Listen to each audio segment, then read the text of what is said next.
Si vous avez l'âme sensible, que l'horreur de la guerre, la nature profondément atroce du champ de bataille vous révulse, quittez immédiatement cette vidéo.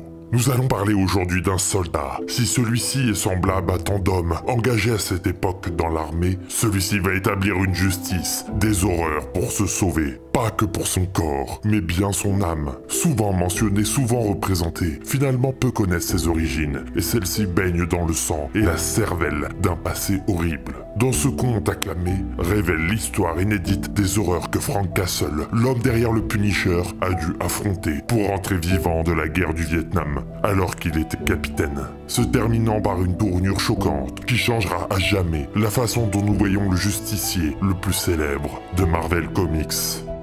Quand le ciel jaunit de ces après-midi brûlantes, dans cet endroit près de la frontière cambodgienne, il n'est pas rare de voir les avions américains survoler cette zone. Nous sommes en 1971, dans un camp américain appelé Valley Forge. Dans un autre camp américain, les ravitaillements se font rares. C'est pourquoi ils valent une mine d'or.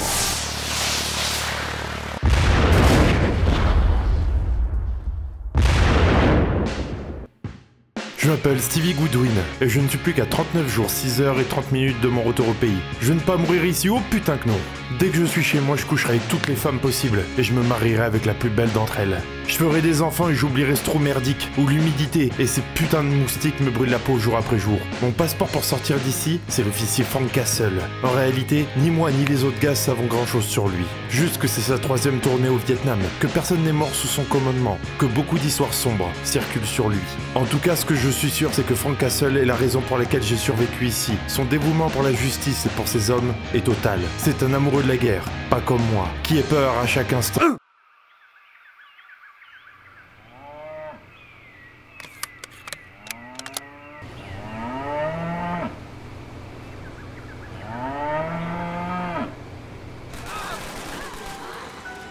C'est une boucherie. Frank Castle ainsi que ses hommes tirent sans pitié. 5 ans de guerre. Les innombrables morts ont transformé des enfants en prédateurs. L'ennemi est coriace et le moindre signe de faiblesse, vous mourrez dans l'indifférence de la jungle. Ils ont tellement subi que tout semble normal, même les atrocités gratuites et les blagues qui feraient vomir n'importe quel être humain sensé.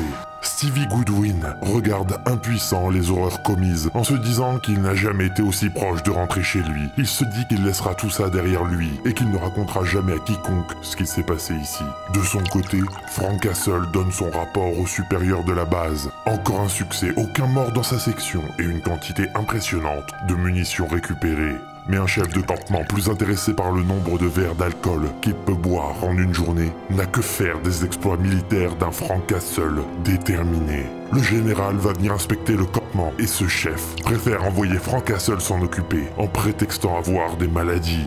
L'abandon de sa hiérarchie. Quand il sort, Stevie connaissait ce regard, celui de Frank Castle, accueillant le général.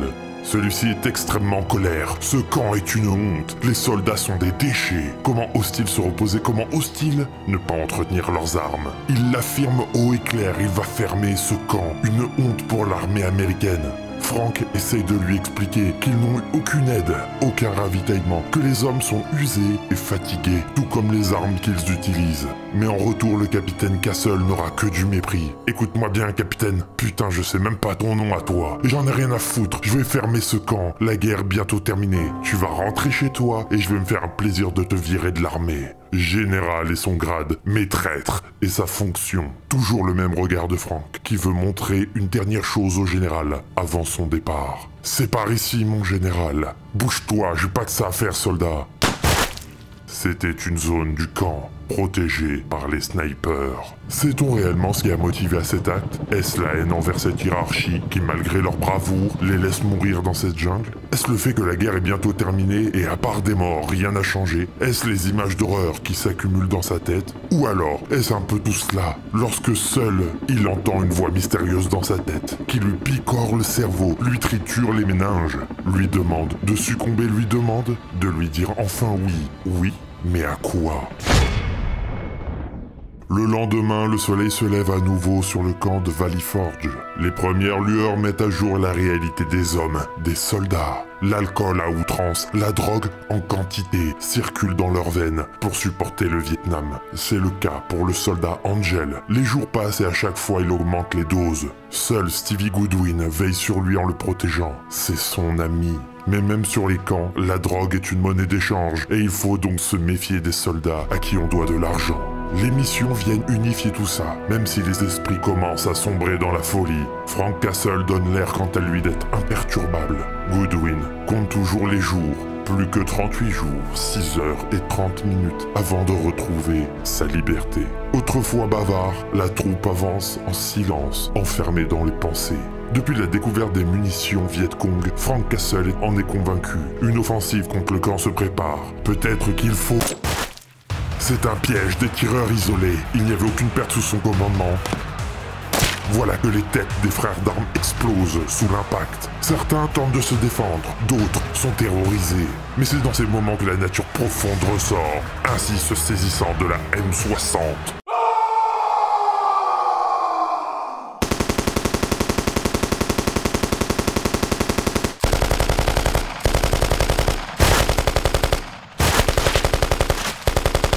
Ceux qui disent qu'ils ont vu des bêtes féroces, des animaux coriaces, vous pouvez dire à ces gens-là qu'ils n'ont jamais rencontré Frank Castle.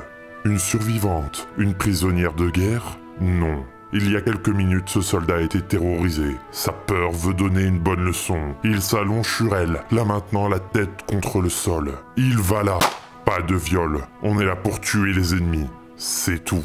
Castle venait d'y mettre un terme. Stevie n'en peut plus, c'est trop pour lui. Plus que 38 jours, c'est peu, et ça lui paraît tout à coup si loin. Parti s'isoler, il voit sur l'autre rive le soldat violeur, venu nettoyer son visage du sang de la Vietnamienne.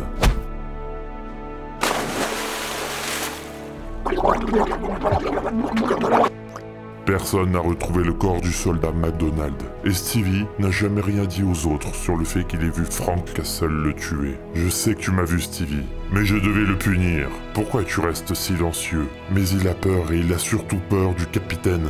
Goodwin, je ne te ferai jamais de mal. Tu n'as pas à avoir peur de moi. Mais bien sûr que Stevie avait peur de lui. Toujours ce même regard dans les yeux, toujours cet endroit horrible. Comment aurait-il pu en être autrement? Il faut bien comprendre une chose, malgré les tortures, malgré les meurtres, les violences gratuites et les bombardements, la guerre avait été trop loin, pendant trop longtemps pour pouvoir la perdre. Les États-Unis devaient la gagner, coûte que coûte. Les munitions récupérées, les guet-apens des tireurs. Ce n'est pas une coïncidence, l'étau se resserre. Une attaque se prépare, Frank le sent, il le sait. Hotman, le chef de campement, doit faire quelque chose. L'aviation est là, mais une grande tempête se prépare. Et ils ont ordre de ne pas intervenir sans visibilité. Mais le colonel ne veut rien entendre. Il n'a même pas l'intention de demander des renforts. Mais putain, Castle, quand est-ce que tu vas arrêter de me faire chier? Arrête de t'imaginer des choses. La guerre est bientôt terminée, alors fous-moi la paix. En parlant de chier, je dois y aller maintenant. La tentation est grande. Le doigt tremble sur la goupille. Mais il se ravise. Cette voix dans sa tête est de plus en plus présente. Elle lui demande de la laisser prendre place. Pourquoi tu t'es arrêté, Frank? Tu as tué le général, le soldat McDonald. Tu as failli tuer le colonel Hotman. Tu le sais qu'ils le méritent tous, que tu dois les punir. Tu n'as qu'un mot à dire et nous serons ensemble pour l'éternité. Tu te sentiras mieux, crois-moi. Un mot, c'est tout ce dont j'ai besoin. Même les hommes les plus rudes ont besoin de se confier. Et c'est à Goodwin que Frank avoue qu'il a une femme et une fille qui l'attendent à son retour et que sa femme est enceinte d'un autre enfant. Il vient aussi proposer de l'aide pour le soldat Angel, qui est de plus en plus mal en point à cause de la drogue. Goodwin préfère s'en occuper seul. Il essaye de faire entendre raison à son ami. Mais ils ne partagent pas la même vie. Stevie ne rêve que d'une chose, c'est de rentrer chez lui. Angel, en dehors de la guerre, a une vie misérable. Comment Stevie peut comprendre que certaines personnes ne souhaitent pas rentrer chez elle? Et si Angel rêvait peut-être de rester?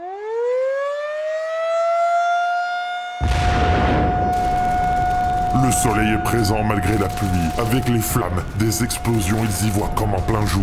Tous à vos postes! On est en train de les baiser, capitaine Castle. On va les avoir. Éclairez-moi ça. Envoyez-moi cette putain de fusée éclairante.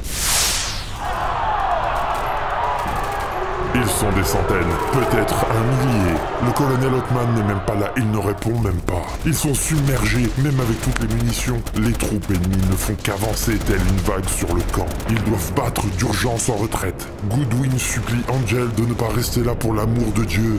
Regarde autour de toi, Stevie. Il n'y a pas de Dieu, il n'y a absolument...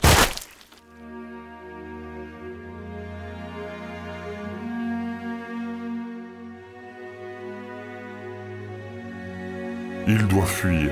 Othman s'est suicidé, un pistolet dans une main, un verre d'alcool dans l'autre. Ceux qui sont rattrapés n'ont aucune chance. Castle et Goodwin fuient et se cachent. Le jour commence à se lever, la pluie s'estompe. Ils ne sont plus que deux. L'appui aérien arrive, ils sont peut-être sauvés.